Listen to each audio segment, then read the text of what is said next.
I Am That Talks with Sri Nisargadatta Maharaj. Chapter 67. Experience is not the real thing. Experience, however sublime, is not the real thing. By its very nature, it comes and goes. Self-realization is not an acquisition. It is more in the nature of understanding. Once arrived at, it cannot be lost. Maharaj. The seeker is he who is in search of himself. Soon he discovers that he cannot be his own body. Once the conviction, I am not the body, becomes so well grounded that he can no longer feel, think, and act for and on behalf of the body, he will easily discover that he is the universal being, knowing and acting, that in him and through him the entire universe is real, conscious, and active. This is the heart of the problem. Either you are body conscious and a slave of circumstances, or you are the universal consciousness itself and in full control of every event. Yet consciousness, individual or universal, is not my true abode. I am not in it. It is not mine. There is no me in it. I am beyond, though it is not easy to explain how one can be neither conscious nor unconscious. But just beyond. I cannot say that I am in God or I am God. God is the universal light and love, the universal witness. I am beyond the universal even. Questioner. In that case, you are without name and shape. What kind of being are you? Maharaj. I am what I am, neither with form nor formless, neither conscious nor unconscious. I am outside all these categories. Questioner. You are talking the neti-neti, not this approach. Maharaj. You cannot find me by mere denial. I am as much everything as nothing, not both nor either. These definitions apply to the Lord of the universe, not to me. Questioner. Do you intend to convey that you are just nothing? Maharaj. Oh no, I am complete and perfect. I am the beingness of being, the knowingness of knowing, the fullness of happiness. You cannot reduce me to emptiness. Questioner. If you are beyond words, what shall we talk about? Metaphysically speaking, what you say holds together. There is no inner contradiction, but there is no food for me in what you say. It is so completely beyond my urgent needs. When I ask for bread, you give jewels. They are beautiful, no doubt, but I'm hungry. Maharaj. It is not so. I'm offering you exactly what you need, awakening. You are not hungry and you need no bread. You need cessation, relinquishing, disentanglement. What you believe you need is not what you need. Your real need, I know, not you. You need to return to the state in which I am, your natural state. Anything else you may think of is an illusion and an obstacle. Believe me, you need nothing except to be what you are. You imagine you will increase your value by acquisition. It is like gold imagining that an addition of copper will improve it. Elimination and purification, renunciation of all that is foreign to your nature is enough. All else is vanity. Questioner. It is easy said than done. A man comes to you with a stomach ache, and you advise him to disgorge his stomach. Of course, without the mind there would be no problems, but the mind is there, most tangibly.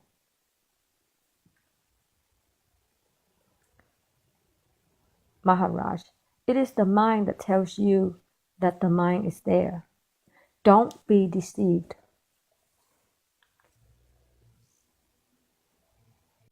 All the endless arguments about the mind are produced by the mind itself for its own protection, continuation, and expansion.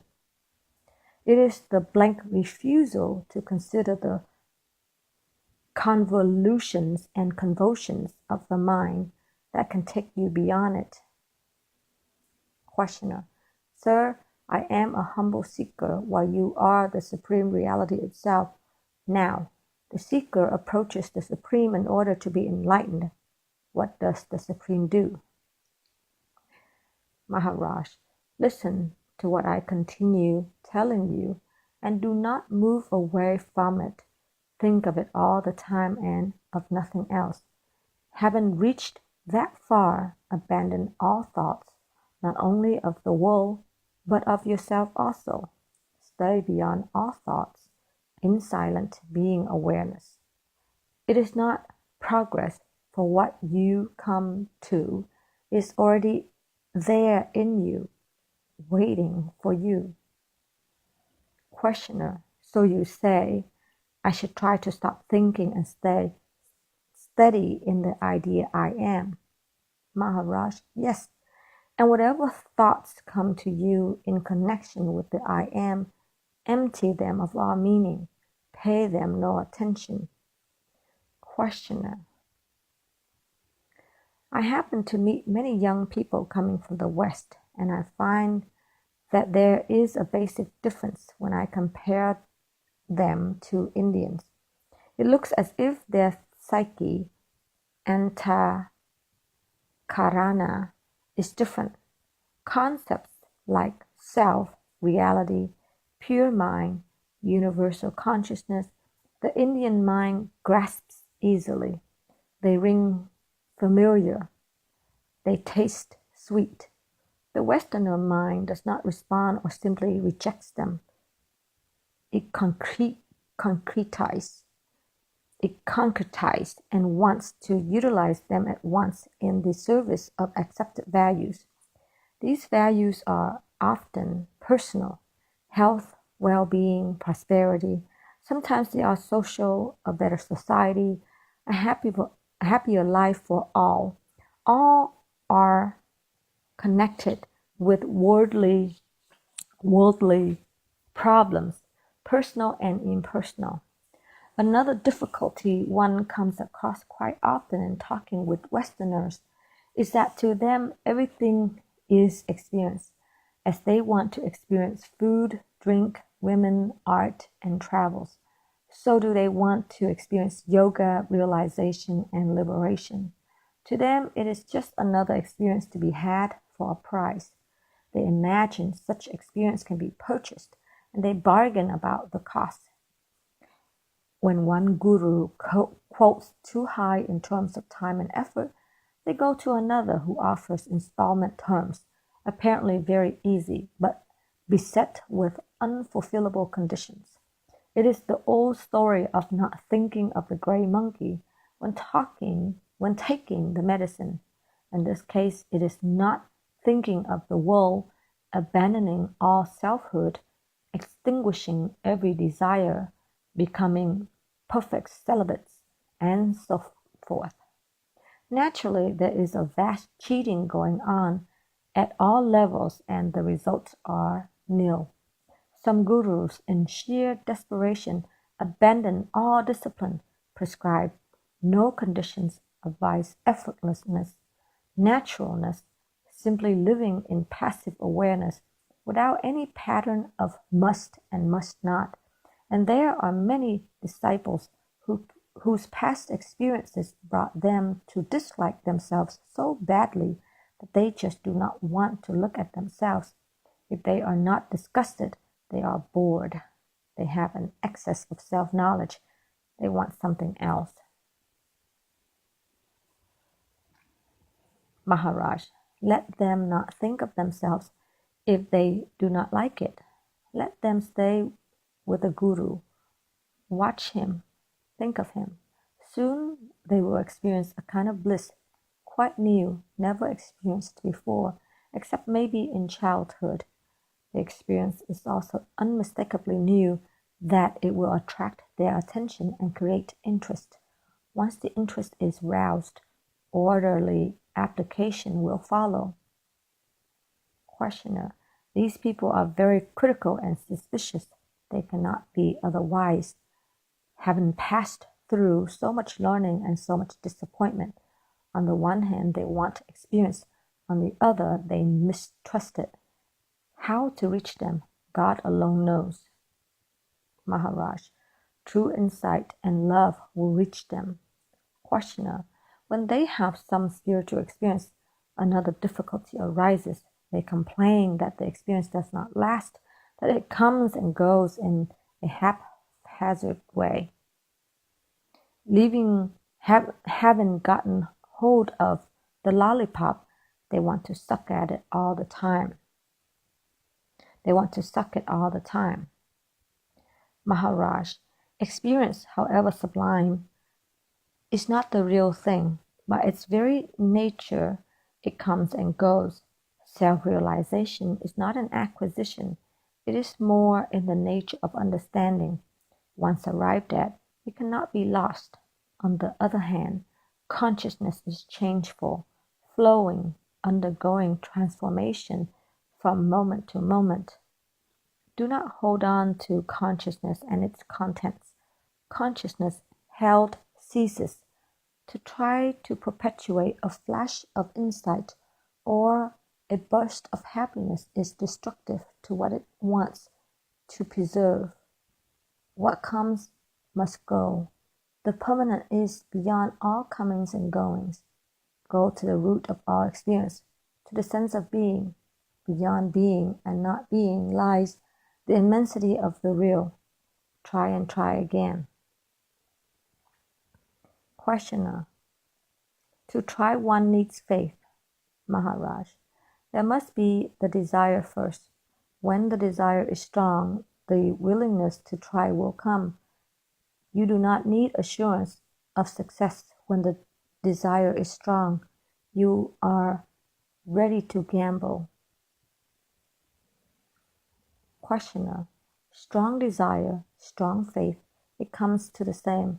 These people do not trust either their parents or society or even themselves. All they touched turned to ashes. Give them one experience that is absolutely genuine, indubitable, beyond the argumentations of the mind, and they will follow you to the world's end. Maharaj: but I am doing nothing else.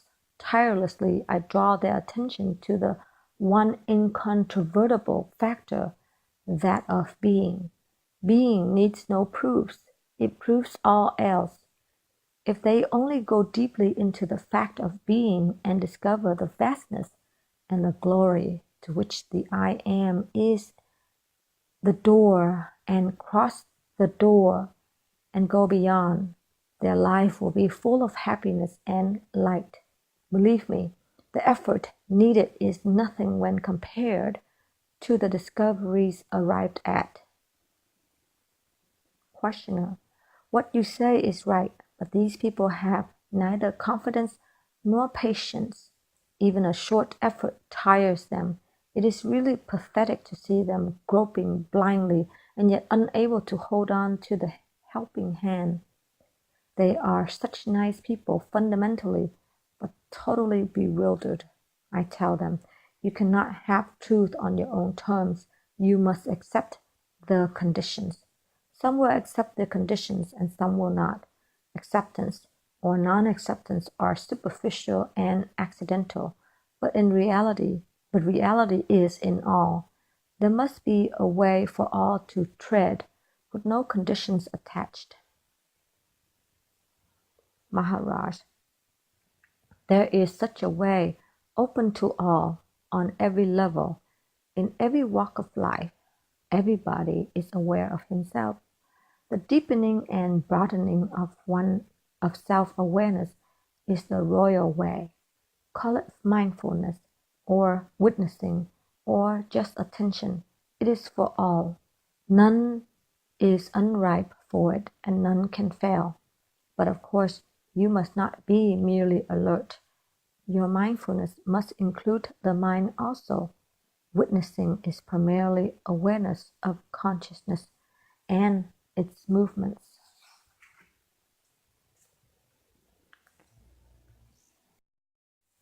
I Am That talks with Sri Nisargadatta Maharaj. Chapter 68. Seek the source of consciousness. Be aware of being conscious and seek the source of consciousness. That is all. Very little can be conveyed in words. It is doing what I tell you that will bring light, not my telling you. The means do not matter much. It is the desire, the urge, the earnestness that count. Questioner. We were talking the other day about the ways of modern Western mind and the difficulty it finds in submitting to the moral and intellectual discipline of Vedanta.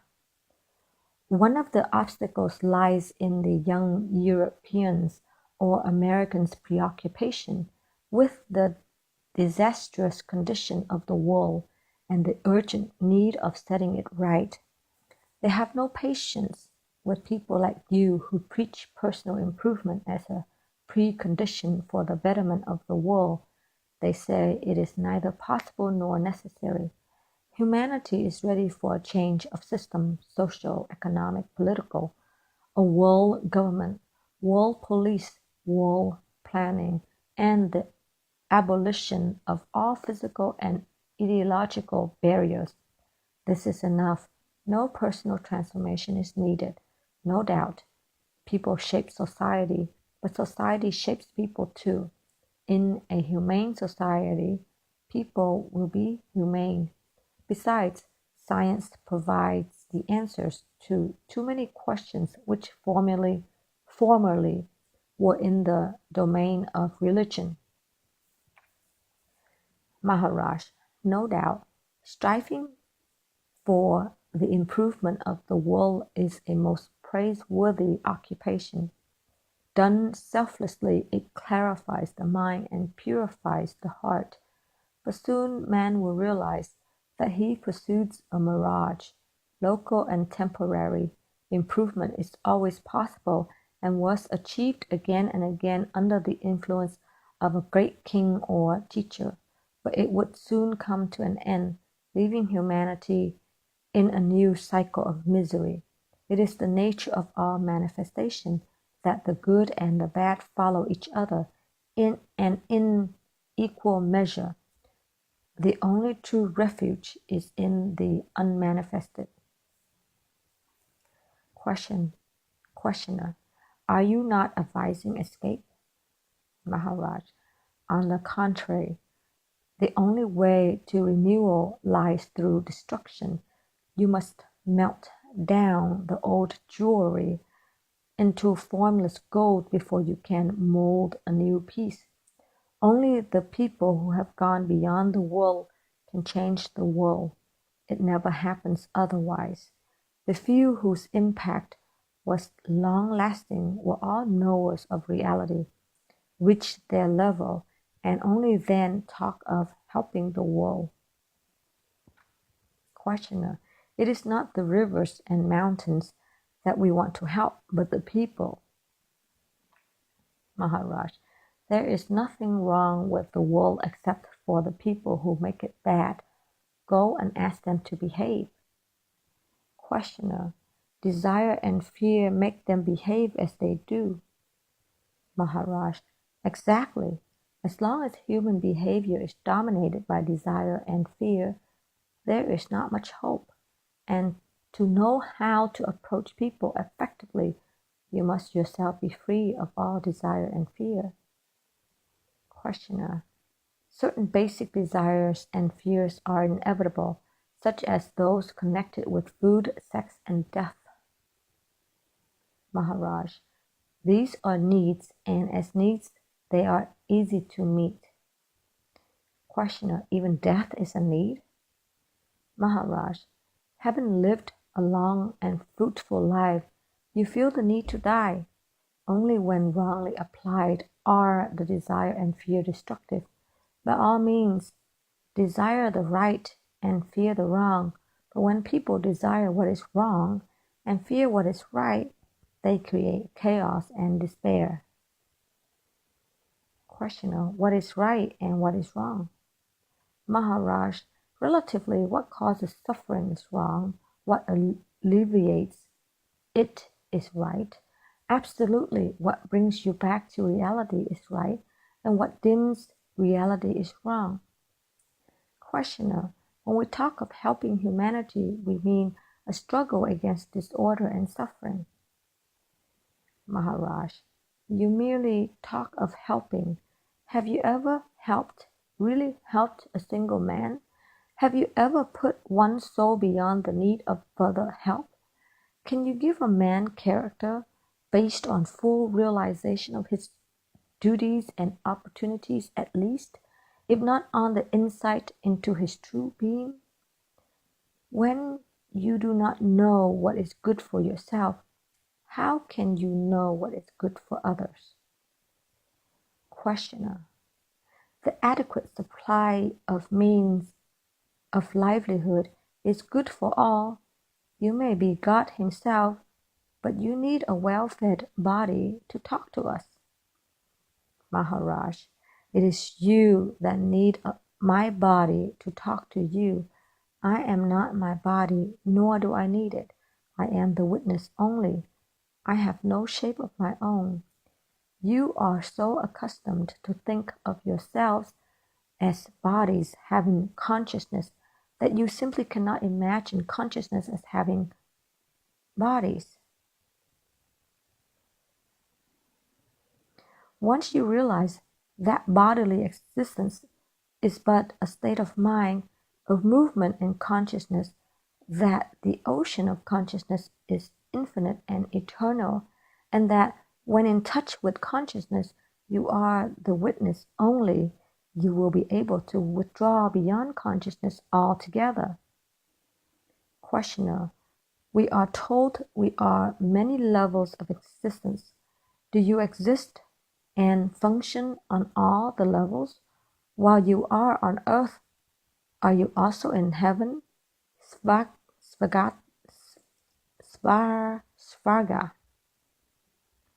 Maharaj, I am nowhere to be found. I am not a thing to be given a place among other things.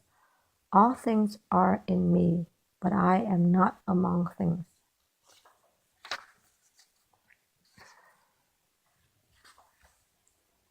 You are telling me about the superstructure while I'm concerned with the foundations. The superstructures rise and fall, but the foundations last. I am not interested in the transient while you talk of nothing else. Questioner, forgive me a strange question. If somebody with a razor-sharp sword should suddenly sever your head, what difference would it make to you? Maharaj, none whatsoever. The body would lose its head. Certain lines of communication would be cut. That is all. Two people talk to each other on the phone and the wire is cut. Nothing happens to the people except that they must look for some other means of communication. The Bhagavad Gita says, the sword does not cut it. It is literally so. It is in the nature of consciousness to survive its vehicles. It is like fire. It burns up the fuel, but not itself. Just like a fire can outlast a mountain of fuel, so does consciousness survive innumerable bodies. Questioner, the fuel affects the flame. Maharaj, as long as it lasts, change the nature of the fuel and the color and appearance of the flame will change. Now, we are talking to each other. For this, presence is needed. Unless we are present, we cannot talk. But presence by itself is not enough. There must also be the desire to talk. Above all, we want to remain conscious we shall bear every suffering and humiliation, but we would rather remain conscious. Unless we revolt against this craving for experience and let go the manifested altogether, there can be no relief. We shall remain trapped. Questioner: you say you are the silent witness and also you are beyond consciousness. Is there no contradiction in it? If you are beyond consciousness, what are you the witness to? Maharaj: I am conscious and unconscious, both conscious and unconscious, neither conscious nor unconscious. To all this I am witness. But really, there is no witness because there is nothing to be a witness to. I am perfectly empty of all mental formations, void of mind, and yet fully aware. This I try to express by saying that I am beyond the mind. Questioner: how can I reach you then? Maharaj: be aware of being conscious and seek the source of consciousness. That is all. Very little can be conveyed in words. It is doing what I tell you that will bring light, not my telling you. The means do not matter much. It is the desire, the urge, the earnestness that count.